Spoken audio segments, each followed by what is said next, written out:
Student, स्वागत है आप सभी का आपकी अपनी हुकिंग क्लासेस में। मैं हूं दिनेश।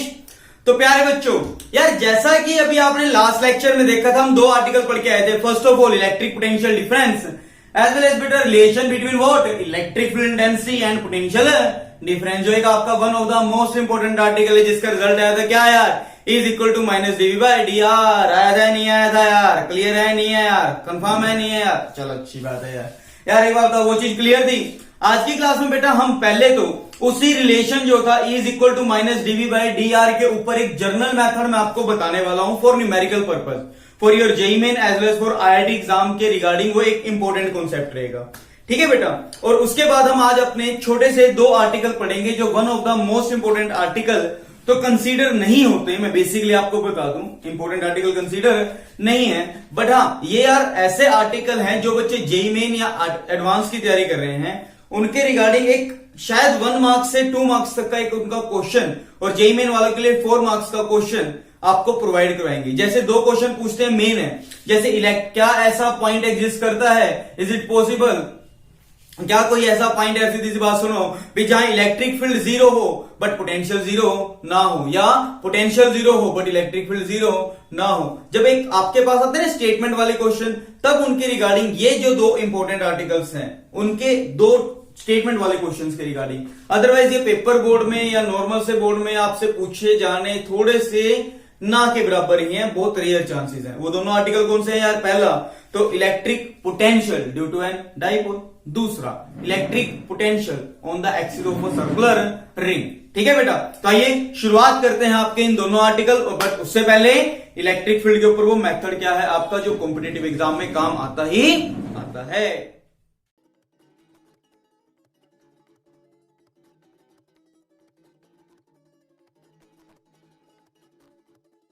तो स्टूडेंट्स बेटा ये जैसा हम देख रहे हैं concept based on relation between what electric field intensity and potential या पोटेंशियल ग्रेडियंट। और एक बात ध्यान दीजिए बेटा, आपको पता है इलेक्ट्रिक फील्ड इंटेंसिटी का जो एक जनरल फॉर्मूला आया था वो क्या था, E is equal to minus DV by D R. आया था नहीं आया था? है ना बेटा। जहां पे E क्या होती थी इलेक्ट्रिक फील्ड, डीवी क्या होता था पोटेंशियल का डिफरेंस, एंड डी आर क्या होता था यार सेपरेशन बिटवीन प्लेट्स या पोटेंशियल, कुछ भी कह सकते हैं। हाँ है ना बेटा। इसमें आपको पता है नेगेटिव साइन क्या शो करता था, अभी जैसे जैसे अगर आप इलेक्ट्रिक फील्ड की डायरेक्शन में चलते हैं वैसे वैसे यार उसका पोटेंशियल क्या होता रहता था, कम होता रहता था। ना क्लियर हो तो बेटा आपको आई बटन एज वेल एज आपको डिस्क्रिप्शन में इसका लिंक प्रोवाइड हो जाएगा, वरना लास्ट लेक्चर जाके देख लो, जैसा आपको ठीक लगे वैसे कर लो, कोई दिक्कत नहीं है। अब बेटा उन्होंने कहा यार चलो ठीक है भी, अगर हमारे पास इलेक्ट्रिक फील्ड है is equal to minus DV by D R, but बेटा अगर उसने कहा भी अगर आपके पास खाली एक एक्सिस में है, सिर्फ एक्स के लोग हैं, तो आपको पता भी यार v के लिए x के रिगार्डिंग डेरिवेटिव कर लेंगे, y में y के रिगार्डिंग कर लेंगे, z है तो z के रिगार्डिंग कर लेंगे। बट अगर आपको ये कह दे भी कोई एक जो पोटेंशियल है वो किसी वेरिएबल मतलब x y एंड z का कोई एक वेरिएबल फंक्शन है, तो देन वहां पे किसी भी एक स्पेसिफिक पॉइंट पे या journal expression for what electric field intensity कैसे निकालने, तो वो चीज एक थोड़ा सा कंफ्यूजिंग वाला पॉइंट है नहीं, तो उसके रिगार्डिंग हम कैसे निकालते हैं बेटा, ध्यान दीजिए। तो उसके रिगार्डिंग हमारा एक कॉन्सेप्ट यूज होता है जिसे हम बोलते हैं पार्शियल डेरिवेटिव। क्या बोलते हैं? Partial derivative. अगर electric field along x axis है तो एक्स के लिए आई कैप लगता है, वाई के long Z cap, J cap, and Z axis के लॉन्ग के कैप। आपको नॉर्मली कॉन्सेप्ट पता है, तब इस कॉन्सेप्ट में तो क्या हो जाता है, del of function divided by या डेल ऑफ वी है ना हमारा potential, del of V Y del X I cap plus del of V by del of V by del Y J cap plus del of V by del of Z K cap. अब ये नहीं पता बच्चों को भी हमारे पास del क्यों बोल रहे हैं, this is known as partial derivative. क्या बोलते हैं बेटा? Partial derivative. पहले इसका कॉन्सेप्ट सीखिए। पार्शियल डेरिवेटिव या पार्शियल डिफरेंशिएशन का मतलब ही क्या होता है, पार्शियल डिफरेंशिएशन या पार्शियल डेरिवेटिव का मतलब ही क्या है, ध्यान दे बेटा। देखिए पार्शियल डेरिवेटिव ने बेसिकली क्या कहा आपको भी, अगर आपके पास कोई एक मैथमेटिक्स का फंक्शन है, क्या मान लिया मैथमेटिक्स का कोई एक फंक्शन है जो डिपेंड करता है एक्स वाई एंड जेड पे, भी आपके पास कोई एक पॉइंट है, कोई एक टर्म है, कोई एक फंक्शन है जिसके अंदर इट मे बी एक्स भी हो सकता है, वाई भी, जेड भी, 2 भी और 3 भी, कोई एक फंक्शन है एक्स वाई और जेड के रिगार्डिंग, ठीक है। मतलब अब आपसे ये पूछ लिया जाए भी मुझे इसमें कुछ इसको सोल्व करो, एक तो तरीका है भी तीनों के रिगार्डिंग अलग अलग डेरिवेटिव करो, first function as it, second का derivative second function as it, first का डेरिवेटिव पेयर बनाओ, फिर वहां से सोल्व करो, बट वो कॉन्सेप्ट गंदा है। तो उससे बढ़िया हमारे पास एक कॉन्सेप्ट होता है जिसे हम बोलते हैं पार्शियल डेरिवेटिव। क्या बोलते हैं बेटा? पार्शियल डेरिवेटिव, जिसने क्या कहा भी अगर आप एक फंक्शन को एज ए कांस्टेंट, एक फंक्शन को एज ए वेरिएबल लो, बाकी दो को एज ए कांस्टेंट, एक फंक्शन को क्या लिया एज ए वेरिएबल और बाकी दो को एज ए कांस्टेंट, फिर सेम प्रोसेस बीच वाले को क्या ले लेंगे एज ए वेरिएबल, बाकी दो को कांस्टेंट, फिर जेड वाले को क्या ले लेंगे एज ए वेरिएबल, फिर क्या ले लेंगे कांस्टेंट, कुछ नहीं। तो उसने का मतलब एक को देखा, पूरे को नहीं एक टाइम पे देखा, तो इसलिए इसको क्या नाम दिया पार्शियल, भी कुछ पोर्शन है ना। तो इसलिए इस फंक्शन को जब क्या करा गया डेरिवेटिव किसका, एफ ऑफ वाई जेड वाले फंक्शन का with respect to only X, तो ओनली एक्स था तो इसलिए आगे क्या लगा दिया आई कैप। मेरे को डायरेक्शन के साथ है तो मैं इसलिए आई कैप लगाऊंगा, बट अगर आपको नॉर्मली मैथ के रिगार्डिंग देखना है तो आप आई कैप, जे कैप एंड के कैप हटा देना। तो अगर इसी केस में ऐसे हो जाए del of X Y Z का कोई भी एक फंक्शन है divide by what del of Y J cap plus del of X Y Z का जो भी आपका फंक्शन है divide by derivative of Z, है ना। पहले बड़ा कुछ है नहीं पड़ा। चलिए इसको एक एग्जांपल से देखते हैं, आपको वहां से आई थिंक मेरे ख्याल से बेटर क्लियर हो जाएगा।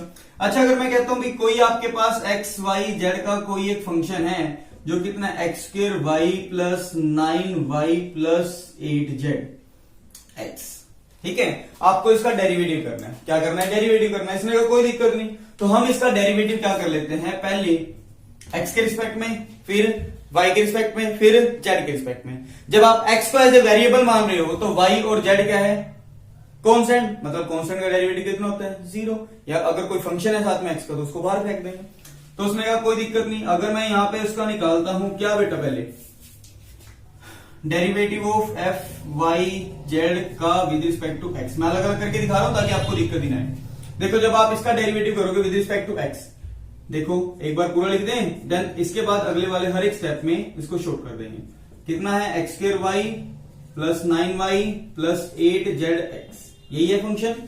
आपको पता है डेरिवेटिव जब अलग अलग होता है प्लस या माइनस साइन आता है तो वो अलग अलग चला जाता है। बिल्कुल बेसिक स्टेप से लेके चलूंगा तो क्या हो जाएगा डेल बाय डेल एक्स, कितना X square Y plus del by del X, del by del X 9y का अलग से plus del by del X 8z X का। अब इसका बताओ y यहां पे एज ए कांस्टेंट कहां फेंक दिया बाहर, डेरिवेटिव ऑफ एक्स स्क्वायर कितना होता था 2x, del X by del X cancel होके 1।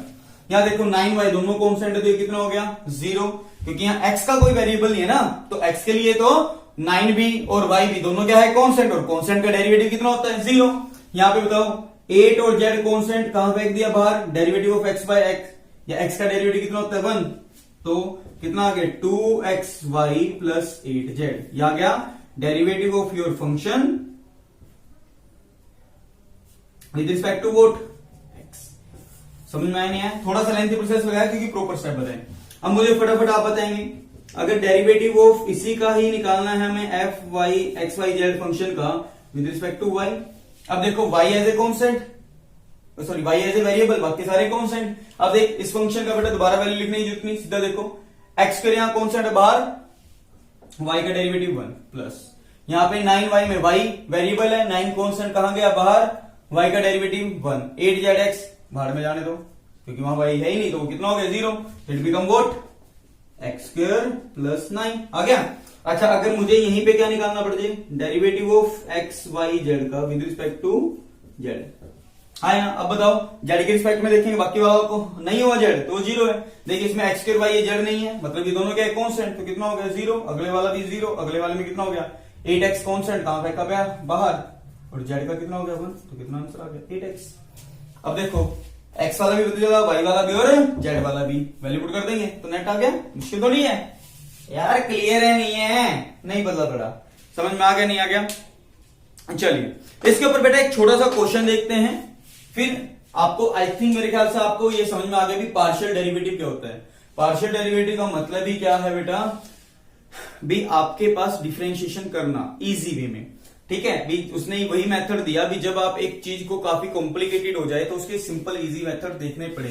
अब उन्होंने कहा इस मेथड की जरूरत क्यों पड़ी। कुछ बच्चों के माइंड में क्वेश्चन आता है, एक छोटी सी क्वेरी रहती है, उसको बताने की कोशिश करता हूं अपने भी आप पे। जो मैथ वाले वो इजीली समझ जाएंगे, जो बायो वाले हैं उनके रिगार्डिंग एक छोटा सा पॉइंट मिस कर लेना, या जैसे भी समझ सके तो अच्छी बात है। देखिए बेटा क्या कहा, अगर आपके पास अगर कोई दो फंक्शन मल्टीप्लाई में है, तीन फंक्शन जैसे सपोज करो मल्टीप्लाई का कोई एक फंक्शन है, इट में बी एनीथिंग, तो अब आपको पता है एक्स वाई जेड में आप इसका डेरिवेटिव कैसे करते थे। फर्स्ट फंक्शन एज थी, सेकंड का डेरिवेटिव, सेकंड फंक्शन एज थी, फर्स्ट का डेरिवेटिव। तो मतलब आप इसको सपोज करो वेरिएबल रखते, फिर इन दो का पेयर रखते, फिर इसके अलावा उल्टा पेयर होता क्या, एक्स वाई को, मतलब इन दोनों को क्या रखते एज ए कॉन्स्टेंट, और एक्स को क्या रखते वेरिएबल। फर्स्ट फंक्शन का इस वाले फंक्शन का अगर एक बार मैं लिख के दिखा देता हूं ताकि टेंशन ही खत्म रहे। डेरिवेटिव ऑफ एक्स और वाई जेड क्या था, कांस्टेंट, प्लस अब क्या हो जाएगा X constant, derivative of Y Z. अब क्या करना पड़ेगा, इस वाले फंक्शन में यहां पे आपको दोबारा से क्या लगाना पड़ेगा, डिफरेंशिएशन। बट हाँ ध्यान देना, अब यहाँ पे एक वेरिएबल था, यहाँ दो वेरिएबल में आ जाएगा, तो एक साथ कितने वेरिएबल हो जाएंगे, तीन वेरिएबल को एक साथ सोल्व करना काफी इम्पॉसिबल सा टास्क होता है। कर सकते हैं बट वो काफी गंदा मेथड बन जाता है, तो इसलिए उसका ये आसान मेथड का भी आप तीनों को एक साथ नहीं सोल्व कर सकते तो कोई दिक्कत नहीं, आप तीनों को इंडिविजुअली सोल्व कीजिए। पहले एक्स के रिस्पेक्ट में वाई और जेड को एज ए कांस्टेंट रखते हुए, वाई के रिस्पेक्ट में फिर एक्स और जेड को एज ए कांस्टेंट रखते हुए, और जेड के रिस्पेक्ट में जब एक्स और वाई को एज ए कांस्टेंट रखते हुए। जब उसने कहा अलग अलग सोल्व करो, दोबारा वैल्यू को जोड़ दो, तो जो रिजल्ट निकल गया वो सेम आया, तो दैट्स इस कांसेप्ट को मान्यता दे दी गई, ताकि काफी आसान कांसेप्ट हो गया। क्लियर है नहीं बेटा। चलिए जैसे इसी के ऊपर एक क्वेश्चन देखते हैं। आपको ये कह दिया जाए, देखो दो तरह के क्वेश्चन बनेंगे, कुछ भी नहीं है। पहला v देके e पूछ लेंगे एट एनी r, ठीक है, या e देके dr देके v की इक्वेशन पूछ लेंगे, कुछ नहीं। फिर देखो छोटे से बड़ा निकालना है, dv निकालना हो मतलब छोटे से बड़े में जा रहा है तो इंटीग्रेशन करेंगे, और e निकालना हो तो बड़े से छोटे में आएंगे क्योंकि डिफरेंशिएशन है। वही केस है, एक डिफरेंशिएशन वाले के ऊपर देखते हैं। आपको कहा गया if potential at a point is 7x square y plus 9z plus 3, ठीक है, find electric field at 2, 3, 5 b 2, 3, 5 point पे कितनी होगी। उसने कहा कोई दिक्कत नहीं, आपको पता है we know that electric field is what, del V by del X I cap plus del V by del Y J cap plus del V by del Z K cap. आगे नहीं आ गया। अब मतलब पार्शियल डेरिवेटिव करना है, पहले x के रिस्पेक्ट में, फिर वाई के रिस्पेक्ट में, फिर जेड के रिस्पेक्ट में, फिर जोड़ देंगे। अब एक लाइन में करेंगे इसको, ज्यादा लंबा चौड़ा प्रोसेस नहीं करेंगे। जब इसका फंक्शन का derivative with respect to X करेंगे, आप खुद देखो बेटा, इस वाले में और इस वाले में तो एक्स है ही नहीं, मतलब ये दोनों तो क्या है कांस्टेंट, इनका आंसर कितना आएगा 0। बचा कितना ये वाला, देखो 7 कांस्टेंट, वाई कांस्टेंट कहां फेंका, बाहर है ना। एक्स स्क्वायर का डेरिवेटिव कितना होता है 2x, कितना हो जाएगा बेटा 2x, del X by del X 1 into I cap. पक्का क्लियर। अच्छा वाई के रिस्पेक्ट में करते हैं, देखो वाई के रिस्पेक्ट में ये वाला और ये वाला तो कितना है 0, इसके रिस्पेक्ट में करो। वाई यहां पे क्या है as a variable, 7x square क्या है कांस्टेंट, कहां फेंक दिया बाहर, जे कैप, वाई का डेरिवेटिव 1। अब जेड के रिस्पेक्ट में करते हैं, देखो ये भी 0 ये भी 0, क्योंकि इसमें तो जेड है ही नहीं, तो कांस्टेंट है, और कांस्टेंट का डेरिवेटिव कितना होता है 0। 9 जेड का कितना हो जाएगा बेटा 9 जेड का 1 के cap, that's the equation. 7 2 14x y I cap plus 7x square J cap plus 9 के cap, that's your general equation for electric field intensity. Point clear. But मुझे कौन से पॉइंट पे निकालना है, एट कौन से पॉइंट पे बेटा 2, 3, 5, तो पुट करो। ये आपको पता ही है ना बेटा, ये x कोऑर्डिनेट शो करता है y और ये वाला z। पुट करो, x कितना है 2, 14 इंटू 2, y कितना है 3 इंटू आई कैप, 7 इंटू 2 का स्क्वायर इंटू जे कैप प्लस 9 के कैप। कर दो, 14 2 28, 28 3 28 3 84 आई कैप प्लस 7 28 जे कैप प्लस 9 के cap, that's the electric field with their direction. अगर इसका मैग्नीट्यूड निकालना तो आपको पता है ना बेटा, कोफिशिएंट ऑफ आई का स्क्वायर प्लस कोफिशिएंट ऑफ जे का स्क्वायर प्लस कोफिशिएंट ऑफ के का स्क्वायर। और जो बच्चे बेटा जे मीन की तैयार करें उनके लिए ध्यान दो, अगर ये पूछ लिया था इसका यूनिट वेक्टर क्या है, क्या पूछ लिया था इसका यूनिट वेक्टर, आपको पता नहीं यूनिट वेक्टर कितना होता है, ई कैप मतलब E vector by mod of E. अब देखो क्या आपको ई वेक्टर पता है, भाई इसका मैग्नीट्यूड लिख दोगे तो आपका क्या आ जाएगा रिक्वायर्ड आंसर। तो आई थिंक बेटा ये वाला कॉन्सेप्ट समझ में आया छोटा सा, ये आपके ऊपर एक कॉन्सेप्ट है जो जे मेन एग्जाम के रिगार्डिंग थोड़ा सा इंपॉर्टेंट है और नेट वाले स्टूडेंट्स के लिए जो एम्स वगैरह के एग्जाम से। तो बेटा एक बार इस कॉन्सेप्ट को राइट डाउन कीजिए एंड देन इसके भी आप पे जो फर्दर न्यूमेरिकल्स रहेंगे वो अगले लेक्चर्स में आपको अलग से ही न्यूमेरिकल कराऊंगा। तकरीबन मैंने खुद कहा था इलेक्ट्रिक फील्ड एंड पोटेंशियल वाले पार्ट में कम से कम 60 न्यूमेरिकल मैंने करवा के चले हैं। ठीक है बेटा, तो अभी पोटेंशियल और इसके ऊपर न्यूमेरिकल्स देखते हैं, अभी नहीं अगले लेक्चर में। आज तो क्या देखने 2 आर्टिकल हो रहे हैं, देन उसके बाद एक इक्विपोटेंशियल सरफेस का और कॉन्सेप्ट हो जाएगा। ठीक है बेटा, तो आई थिंक मेरे ख्याल से समझ में आ गया, नहीं आ गया मेथड पक्का कंफर्म ईमानदारी से। चलिए एक बार इसको लिखो, फिर अगला देखते हैं potential due to on the axis of circular ring and after that बेटा पोटेंशियल इलेक्ट्रिक डाइपोल की वजह से पोटेंशियल एट एनी पॉइंट। तो स्टूडेंट्स आइए देखते हैं बेटा हमारा एक्सप्रेशन है for electric field potential, sorry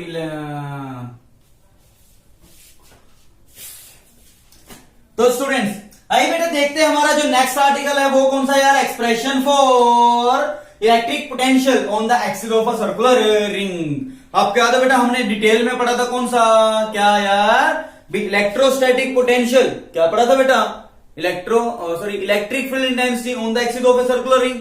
भी कोई एक रिंग थी, उसके सेंटर से एक एक्सिस जा रही है, उसके पॉइंट पे क्या निकालनी थी, इलेक्ट्रिक फील्ड इंटेंसिटी। यार वहां पे अब क्या देख रहे हैं, पोटेंशियल। देखिए बेटा इसको भी डिटेल वहां डिटेल पढ़ के आए थे जेईई लेवल तक की, जेईई कह रहा हूं आईआईटी लेवल की ही पढ़ के आ गए थे काफी हद तक। तो 70% आईआईटी का 30% छोड़ दिया, तो जो और भी थोड़ा सा डिटेल में जाने पे समझ आता है। पहले इसको देखें यार, छोटा सा आर्टिकल बिल्कुल तुच्चा सा, क्या है तुच्चा सा, क्या कहा है, अरे इसने कहा भी जैसे सपोज करते हैं बेटा, अभी हमारे पास सबसे पहले कोई एक रिंग मानी, ठीक है जी, मैंने कहा लेट बेटा जो रिंग है इस रिंग की रेडियस कितनी है, कैपिटल आर। मैंने कहा ठीक है जी, समझ में आया जी। अरे क्या कहा, मैंने कहा लेट अस कंसीडर कोई एक सर्कुलर रिंग है जिस रिंग की रेडियस कितनी है आर, और इस रिंग पे कोई एक चार्ज डिस्ट्रीब्यूटेड है, क्या डिस्ट्रीब्यूटेड है, चार्ज। मैंने कहा लेट इस रिंग पे जो चार्ज डिस्ट्रीब्यूटेड है दिस इज प्लस क्या हो, और हमने कहा इसके सेंटर से कोई एक एक्सिस पास हो रही है, क्या पास हो रही है, एक्सिस। और मैंने कहा लेट बेटा इस एक्सिस पे कोई एक पॉइंट कंसीडर किया P, अरे जिस P पॉइंट की यहां से दूरी कितनी है x, क्या कहा x, क्या कहा यार, मैंने कहा late us consider a circular ring of radius r having a charge plus क्या इज यूनिफॉर्मली डिस्ट्रीब्यूटेड, कहां फैल रहा है, इसकी सरकमफ्रेंस पे, एंड क्या निकालना है, let us want to find out electric field intensity at a point P whose distance is x from its centre. Simple सा है या नहीं है, यहां तक क्लियर। अरे ठीक है यार, क्यों इतना एक्साइटेड, समझ में आया। चलो ठीक है, मुझे क्या देखना है, इस रिंग की वजह से P पॉइंट पे पोटेंशियल देखना है, क्या देखना है, पोटेंशियल। कोई टेंशन ही नहीं है आपको, या तो बेटा बड़े के लिए निकाल नहीं सकते, छोटे के लिए क्या कर देते थे, निकाल लेंगे, बड़े के लिए क्या कर देंगे, इंटीग्रेशन, याद है नहीं है। तो वही काम यहां भी किया बेटा, मैंने क्या माना, अभी लेट अस कंसीडर यहाँ पे कोई एक छोटी सी रिंग मान ली, कितनी, एक्स वाई का एक छोटा सा पार्ट। मैंने कहा बेटा जो एक्स वाई रिंग का एक छोटा सा पार्ट है, इस पार्ट की लेंथ कितनी है, dl। इसके ऊपर ऑब्वियस ही बात है चार्ज भी छोटा आएगा, लेट डी क्यों, और एक चार्ज छोटा कितना होता था, याद है आप सभी को, big charge per unit length, और चार्ज कहां डिस्ट्रीब्यूटेड है, उसकी सरकमफ्रेंस मतलब 2 पाई r। मुझे कितने पोर्शन के लिए चाहिए, डीएल लेंथ के लिए, तो वो डीएल के मल्टीप्लाई कर दिया, याद है ना, लैम्डा इंटू डीएल बोल दो यार इसको, पूछे इसको लैम्डा इंटू डीएल लिख दे। लैम्डा क्या होता था, linear charge density, charge per unit length. आपको पता चार्ज कितना है, क्या वो कहां फैल रहा है, इसकी लेंथ पे, तो चार्ज बाय सरकमफ्रेंस यार, सॉरी चार्ज बाय सरकमफ्रेंस वो कितनी है, 2 पाई r। समझ में आया नहीं है, और जितने पोर्शन निकाल लो उससे मल्टीप्लाई, सिंपल सी बात है। चलो छोटो उसको यहां तक समझ में आया, डी क्या हुआ कुछ। तो एक बात बेटा, ये x ये r, आपको पता है इसकी वजह से यहां कुछ पोटेंशियल होगा, है ना। तो ये सेपरेशन कितनी है, r square plus x square, क्या इसको स्मॉल r बोल दो, है ना। तो एक बात, इसकी वजह से जो यहाँ पे पोटेंशियल होगा, let this is small potential, और वो कितना होगा, पोटेंशियल को हमने पढ़ा k क्या होगा यार, k d क्या हो बाय सेपरेशन कितनी है r, तो k d क्या हो कितना है पता नहीं, हाँ ये रहा यार, क्या होगा 2 पाई r, क्या होगा 2 पाई r into dl bye separation कितनी है स्मॉल r, तो दैट स्मॉल पोटेंशियल, हाँ है ना है बेटा। अगर आप यहाँ पे एक छोटा सा एलिमेंट और मान लें, जैसे लास्ट केस में था X dash Y dash, length same, तो इसके ऊपर चार्ज भी सेम, तो इसकी वजह से पोटेंशियल भी क्या होगा, एड ही होगा। याद रखो। सॉरी स्टूडेंट्स, बीच में थोड़ा सा कॉल आ गया था। तो एक बार बताओ, जैसे आपको पता चला डीवी कितना होगा यार, इसकी वजह से कितना है, अभी पता चला के डी क्या होगा यार, सीधी सी बात है नहीं। या तो चाहूं मैं इसको यहीं पे भी खत्म कर सकता हूं, 2 मिनट का आर्टिकल है। अब एक बार बताओ, अगर मैं नीचे को ये एक एलिमेंट मान लूं तो इसका चार्ज सेम, सेपरेशन भी सेम, तो इसकी वजह से पोटेंशियल सेम। तो इट मींस अगर रिंग के चारों तरफ से अगर आप कोई भी एक एलिमेंट लेते हो तो उसके हर एक कॉर्नर से उसका डिस्टेंस सेम। चार्ज क्या है, पोटेंशियल क्या है, यहाँ पे एक स्केलर क्वांटिटी क्या है बेटा, एक स्केलर क्वांटिटी, तो सीधी सी बात है जैब्रिक सम होगा। मतलब एक के लिए जो होगा वैसे सभी के लिए निकलता जाएगा। छोटे के लिए पता है, बड़े के लिए क्या कर दिया, इंटीग्रेशन क्या कर देते हैं, यहां करवा देता हूं, चलो इंटीग्रेटिंग बोथ साइड, क्या कर दिया, इंटीग्रेटिंग बोथ साइड, तो डीवी है ना। एक तो तरीका, 2 तरीके यहाँ पे। एक तो चाहूंगा यहाँ पे इंटीग्रेशन कर दूं, डी क्या होगा, चार्ज आ जाएगा 0 से लेके क्यू, डी क्या होगा, डेरिवेटिव इंटीग्रेशन कितना हो जाएगा, क्यू कितना हो जाएगा बेटा, Q, it become K Q by small R की value R square plus X square, चाहे तो वहां खत्म कर दो। बट मैं उसे प्रेफर नहीं करता क्योंकि वो रियलिटी में थोड़ा सा आपके लिए शॉर्टकट हो जाता है, बट वो रियल कॉन्सेप्ट नहीं है। आप इसके रिगार्डिंग ही कीजिए, डीएल है क्योंकि हमने छोटा एलिमेंट मार के ही चले हैं ना, तो छोटे एलिमेंट के रिगार्डिंग ही आप लेके चलो। जरूरी थोड़ी यार बीच में शॉर्टकट के चक्कर में आपने ऐसे करवानी अपनी। तो वैल्यू रख दें, कितना है देखो, के क्यू, छोटे के लिए पता है, बड़े के लिए क्या करते हैं, इंटीग्रेशन के क्यू बाय वोट 2 pi R into small R, integration किसका आ जाएगा, डीएल, क्योंकि जो चीज कांस्टेंट है वो बाहर फेंक की, बड़े के बाकी के लिए इंटीग्रेशन डीएल। अब डीएल देखो बेटा, छोटे से छोटा कितना हो सकता है 0, पूरे से पूरा कितना हो सकता है सरकमफ्रेंस, मतलब इसकी लिमिट कितनी आएगी बेटा, 0 से लेके 2 पाई आर। कुछ जने इसको डीके वाले से करवा देता है, गलत नहीं है, बट मैं उसे प्रेफर नहीं करता अकॉर्डिंग टू मी। तो कितना हो गया बेटा, के क्या होगा 2 pi R into small r, dl का इंटीग्रेशन एल, लिमिट कितनी 0 से लेके 2 pi R, upper value minus lower value 2 pi R आ जाएगा, 2 पाई आर से 2 पाई आर क्या हो जाएगा, कैंसर। तो क्या बचेगा बेटा, पोटेंशियल एट एनी पॉइंट, यहां तो 0 से v आ गया ना, कितना हो जाएगा, के क्यू बाय आर, के क्यू बाय स्मॉल आर, और आपको पता है यार स्मॉल आर कितना है यहाँ पे, root of R square plus X square. पता चला कहां से यार, ये खबर है, समझ में आ रही नहीं आ रहा।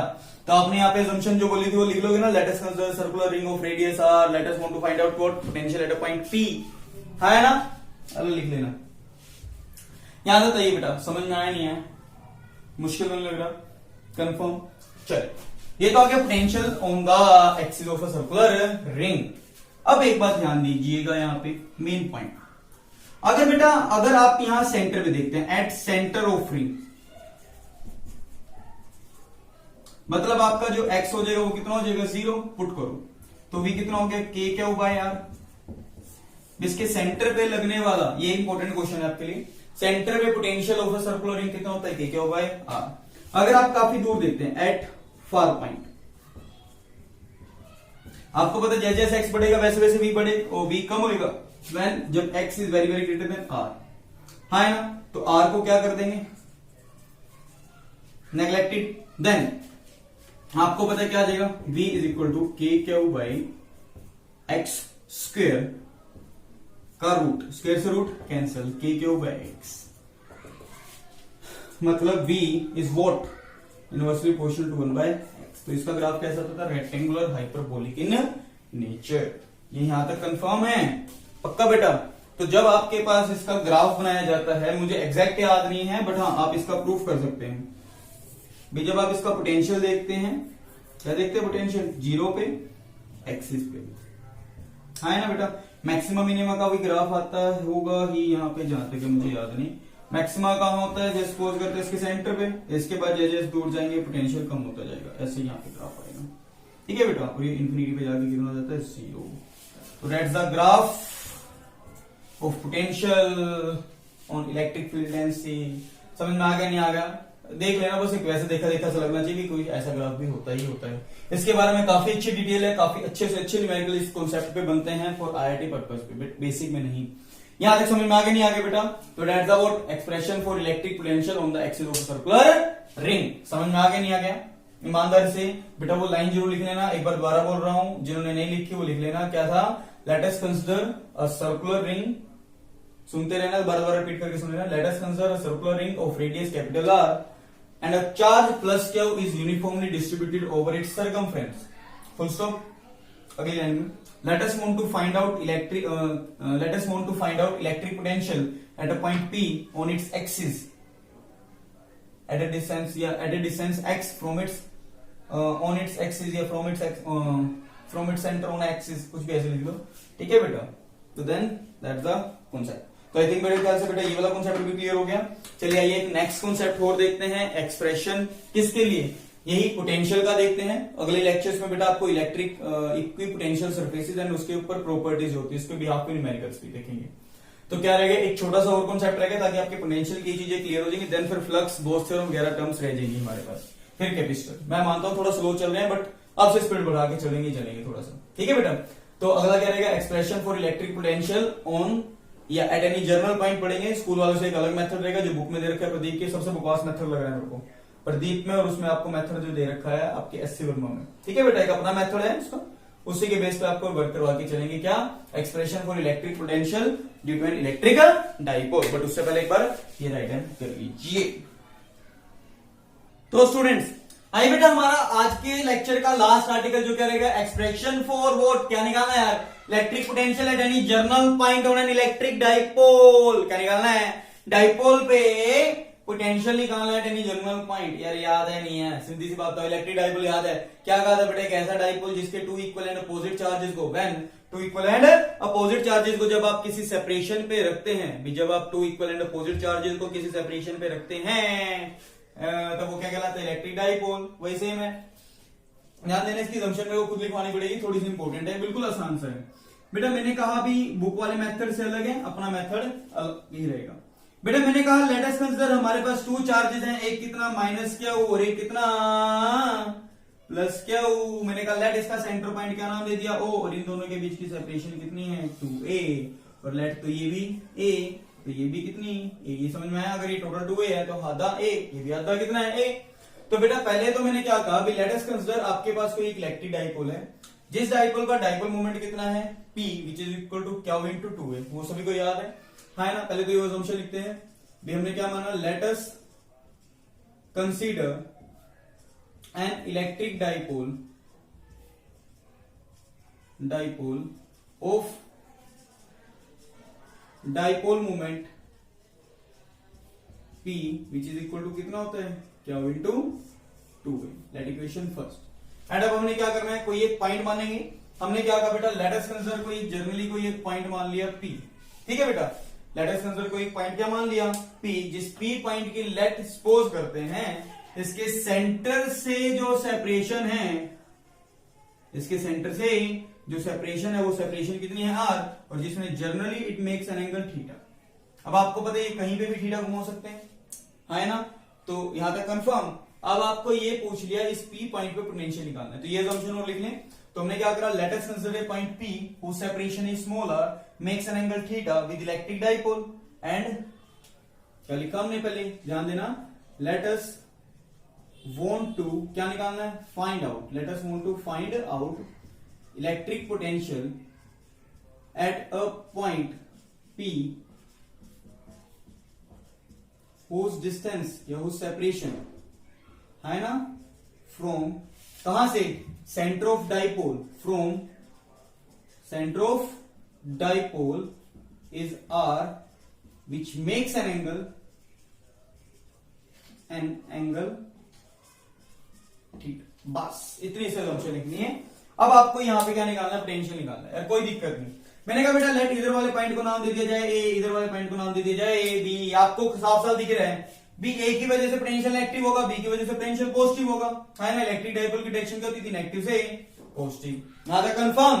तो आपको पता बेटा अगर आप a पॉइंट से b लाइन को ज्वाइन करो, a पॉइंट से b लाइन को ज्वाइन करो, तो ये आ रहा है AP is the distance. B line से अगर आप इसे ज्वाइन करो तो BP इज द डिस्टेंस। साफ साफ दिख रही है, ये लाइन थोड़ी सीधी बना लेना बेटा स्केल्स वगैरह से। तो आपको पता है बेटा भी हमारे पास A की वजह से पोटेंशियल नेगेटिव होगा, B की वजह से पोटेंशियल पॉजिटिव होगा, और दोनों का पोटेंशियल अगर पता चल गए तो दोनों को सम किया, दैट्स द रिक्वायर्ड आंसर, है ना। तो मैंने यहां पे मान लिया B let potential at P due to A and B, that potential at P due to point A and B, suppose करते हैं, थोड़ा सा मानना पड़ेगा बेटा, माफी चाहूंगा, थोड़ी सी मेरे को यहां पे जगह की जरूरत पड़ेगी, ठीक है बेटा, सॉरी, यहां तक क्लियर है सभी को? मैंने क्या कहा भाई, एक ही पॉइंट पे अगर आपको पोटेंशियल निकालना है, क्या निकालना है? पोटेंशियल निकालना है। तो मैंने कहा जैसे सपोज करते हैं, let at point P potential due to A and B is VA and VB respectively, मान सकता हूं? तो ये VA होगा कितना, बेसिकली ध्यान देना, VA फॉर्मूला क्या था, K, चार्ज कितना है minus Q divide by separation. अब A से सेपरेशन कितनी है बेटा, P, तो ये कितना हो गया AP। ध्यान, पोटेंशियल का फॉर्मूला क्या था, KQ बाय R। मेरे को इस आर्टिकल को प्रॉपर लिखना पड़ेगा, अदरवाइज ऑप्शन नहीं है, क्योंकि मेरा अपना खुद का मेथड है, तो इसलिए थोड़ा सा मैं नहीं कहता सिर्फ मैंने खुद ही, कहीं ना कहीं से तो चेपा ही आता है, एक सीधी सी बात है, जहां बट बढ़िया मेथड है। तो क्या कहा, इसकी वजह से पोटेंशियल कितना हो गया, K minus Q by separation, वो कितना है AP। अगर B का पोटेंशियल देखते तो वो कितना हो जाता, माइनस नहीं, क्या हो जाता, K प्लस क्या हुआ है डिवाइड बाय सेपरेशन कितनी है, B से पॉइंट BP। तो आपको क्या निकालना है, नेट पोटेंशियल। नेट पोटेंशियल कितना होता है, VA प्लस VB। बट हमारे लिए सबसे बड़ा इश्यू क्या है बेटा, सो V नेट वो कितना होता है, potential at A, potential at B। But हमारे लिए सबसे बड़ी दिक्कत ही क्या आ गई, minus KQ by AP plus KQ by BP, है ना। KQ को कॉमन लिया, अंदर देखो प्लस वाले को आगे लिख दिया, 1 by BP minus 1 by AP। Let's this is your net potential, let equation first. अब हमारे लिए सारा कुछ हमें समझ में आ गया, बट हमारा मेन मोटिव रह गया यार, क्या BP निकालना और AP निकालना। बुक्स के अंदर आपके पास बाइनोमियल थ्योरम का यूज करके निकाल रखा है, बट एक वो बकवास मेथड में से कंसीडर होता है मेरे को लिए। तो हमने क्या करा बेटा, एक सिंपल सा एक मेथड बनाया। तो उसने कहा बेटा अभी अगर आप इसी लाइन को पीछे की तरफ ड्रॉ कर लीजिए, क्या कर लेते हैं, लेट अस कंसीडर, हमने भी जो आपकी O से लेके P तक की लाइन है, इस लाइन को अगर पीछे की तरफ ड्रॉ कर लेते हैं, लेट अस अज्यूम इस पॉइंट को थोड़ा सा नीचे लिख दें, कोई टेंशन ही खत्म करेंगे, चल किसी जस्ट अ सेकेंड।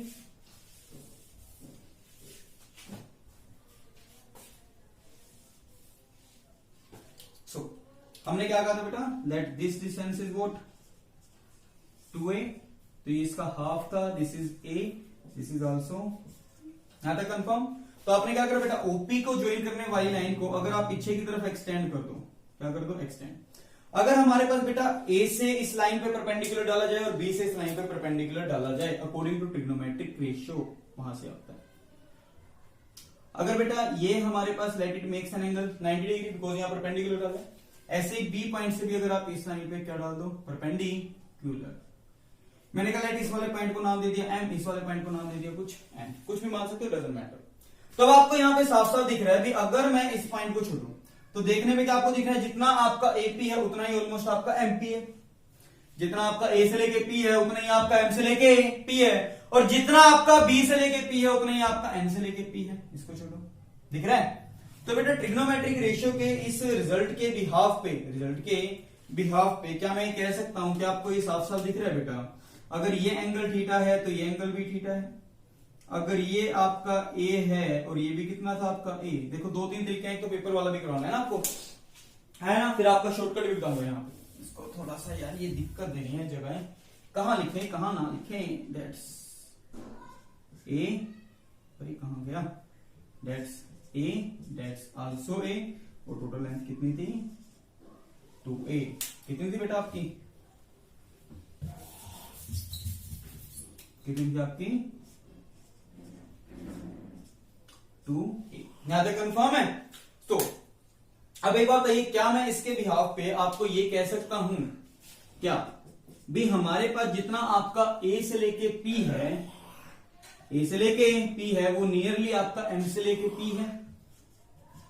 क्या बेटा जितना आपका A से P है उतना आपका M से P है, क्या MP को मैं ऐसे लिख सकता हूं MO प्लस OP, क्यों, क्योंकि आपको देखो OP तो पता ही है R, MOM 4 निकालना है, तो क्या बेटा मैं इसको लिख सकता हूं, is nearly equal to what, nearly equal to what, MO या OM प्लस OP।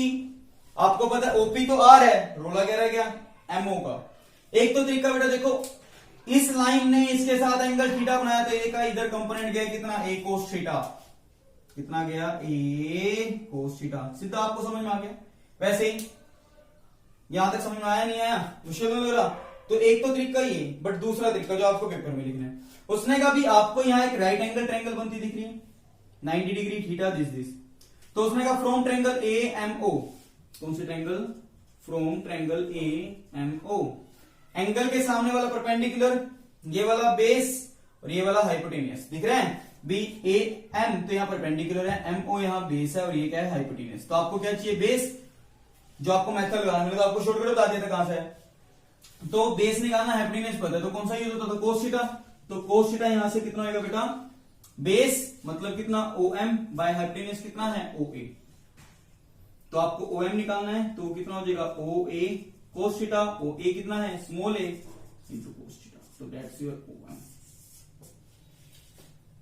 समझ में आया नहीं आया, देन नाउ पुटिंग वैल्यूज, क्या आ जाएगा बेटा, देखो आपको साफ साफ दिख गया, A cos थीटा कितना MO और ये कितना है R, तो आपका जो AP आया है अप्रोक्सीमेटली, ये नियरली का साइन होता है, वो कितना है OP, मतलब कितना, या एक तरह से A cos theta plus R, क्या मैं इसको ऐसे लिख सकता हूं बेटा, R plus A cos theta, अभी कहूंगा क्यों, जरूरत पड़ी, यहां तक क्लियर है, तो आपका AP पता चल गया, बट क्या आप ऐसे ही बस BP तो और निकालना है, बट फिर तो सिंपल कैलकुलेशन है, क्या रहेगी, सिंपल कैलकुलेशन आफ्टर दैट, तो यहां पे लाइन ड्रॉ कर दे ताकि आपको अलग से पहचान हो जाए।